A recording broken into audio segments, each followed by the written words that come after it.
You were born for a purpose. You have a mission in this world. People care about you. And even though sometimes you feel like you're all alone, your feelings can lie to you. Don't you believe the lie that giving up will solve it, because you matter. People care about you. And even though you don't always feel it, your feelings can lie to you.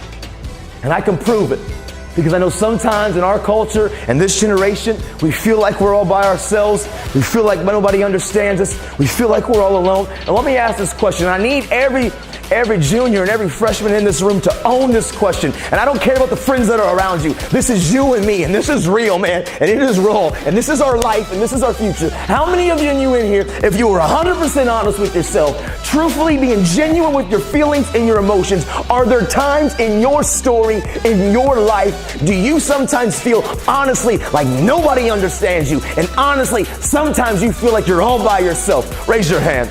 Hold them high, man. And hands go up all across the room. You know why? Because even though we feel like we're all alone, you're not the only person who feels like that. Hands were everywhere. Many of us feel the way you're feeling. Adults feel the way you're feeling. People feel the way you're feeling. But what you can't do is be impulsive and think that making a forever decision to end it solves it. It doesn't. You're robbing you of your destiny. You're robbing people around you that believe in you.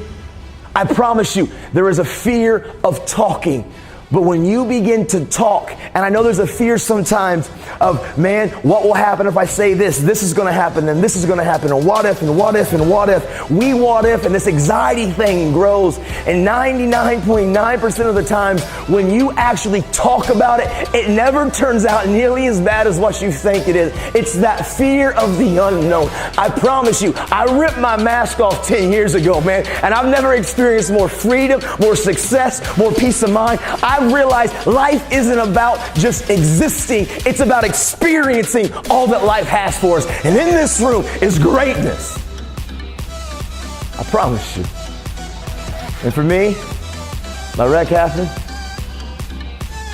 23 years old. I go to prison for 15, sentenced to 15 years in prison. And it would have been real easy for me to throw in the towel.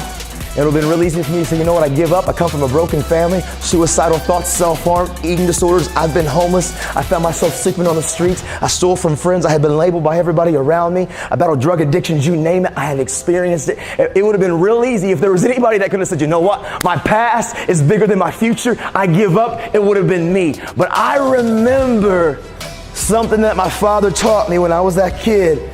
When he told me at the end of the day, Nathan, as long as there's breath in your lungs, there's hope in your heart. Don't you dare quit. And he taught me that through that basketball experience that I had when he beat the brakes off of me playing basketball. And he told me at the end of the day, Nathan, don't compare yourself. Don't give up. See the problem?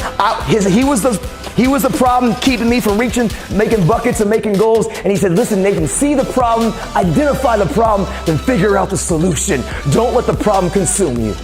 Be consumed with answers and solutions, and you don't stop until you figure it out. Giving up is not an option. And so today, this year 2 talk, this year 3 talk, this talk that I'm about to give on to you guys, man, these are things that I have learned in the last 10 years of my life.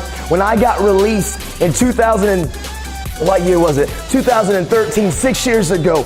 I didn't do 15 years. I got released 11 years early. Why? Because first off, I took control of my life. And what I mean by that, I know as young men and as young ladies and as people, there are things that happen to us that we have no control over, no influence in. We didn't ask for it. We just have to deal with it. Broken families, losing loved ones, verbal, mental, and emotional, physical abuses that have happened to us. Some of us have experienced real tragic, traumatic, difficult situations that we didn't ask for, but it was like somebody put this plate of food and puts it right in front of you and says, this is your life, deal with it. And you're like, man, I don't want it, but it's yours to figure it out. And for some of us, we've had to deal with life consequences because of our poor choices and our poor decisions, and we put our back against the wall because of some of the poor mistakes that we've made, and we gotta kind of own those. And when I went to prison, and it would have been really easy for me to say, you know what, I give up, I didn't ask and deserve some of these things. Some of these things were my own poor choices, my wreck, my accident, my drugs, my addictions. But I didn't ask for my mom and my dad to be broken out of my family. But you know what I realized, y'all? I was allowing things that I had no control over to control me. I used to blame my dad for everything growing up as a kid. I blamed him for my attitude. I blamed him for my drug use. I blamed him for how I treated others. I blamed him when I skipped school. He was my excuse for everything. And at the end of the day, I had no control over that situation, but I was giving it all the control over me. I had to first off recognize something. I'm not going to allow things that I have no control over to control me. I can control how I react. I can control how I respond. And I can control what I do going forward. I took control of my life. Make good choices, great things happen. Take ownership. Stop making excuses. You know what our culture lacks right now? We lack the ability to say, I'm sorry, I was wrong, and forgive me. We want to put blame on anybody else and everybody else around us. I've learned when I've made mistakes, I just own it, man. Not because at the end of the day I'm embarrassed, but I know we're all beautifully broken. We all make mistakes. We've all got stuff somehow, some way. And I've learned my mistakes set me up for future wins because I don't lose in life. I win or I learn. I win or I learn. And I may make a mistake, but I own it radically, emphatically. I don't play the blame game. If I was wrong, I make it, I claim it, and I move forward. Because at the end of the day, man, life's about progress. And so for me, 2009, when my wreck happened 10 years ago, I wrote those words, and this is kind of what we talked about at the end of last year for some of us, the juniors. I wrote those words, change the world, slapped on my little prison wall. And I decided then to take control of my life. Priscilla's family, they asked me to do two things. First off, they radically forgave me, and I don't know why. They forgave me, and that's a whole other story for another day, for another talk, for another venue. But this family forgave me, and they said, Nathan, we don't think that one dumb choice should destroy two families' lives. But they asked me to do two things. Don't let our daughter die for nothing, and try to make the world a better place. And I said yes, and I didn't even know what that meant. But I know when I went to that prison, at the end of the day, I wasn't going to look at my circumstances. I wasn't going to look at everything around me.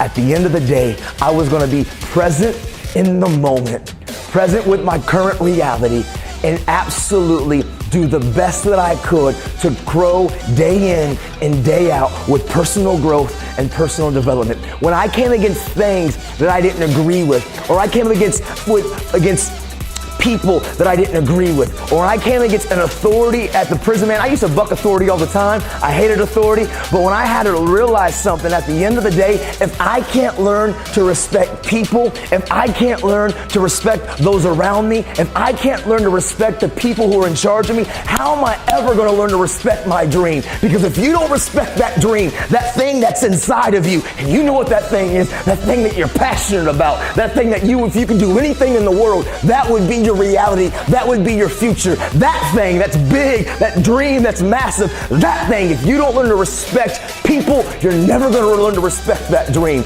Because unless you respect your dreams and give them your time, your effort, your sacrifice, your focus, unless you're willing to actually take the time to invest in that dream, it's never going to become real. It's called respect.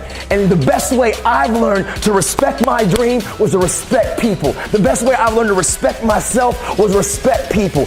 Letting people's lives have value and understanding that people that can speak into my life, that can help me learn, man, that's tough. Dude, that was the hardest part that was the hardest thing I had to deal with.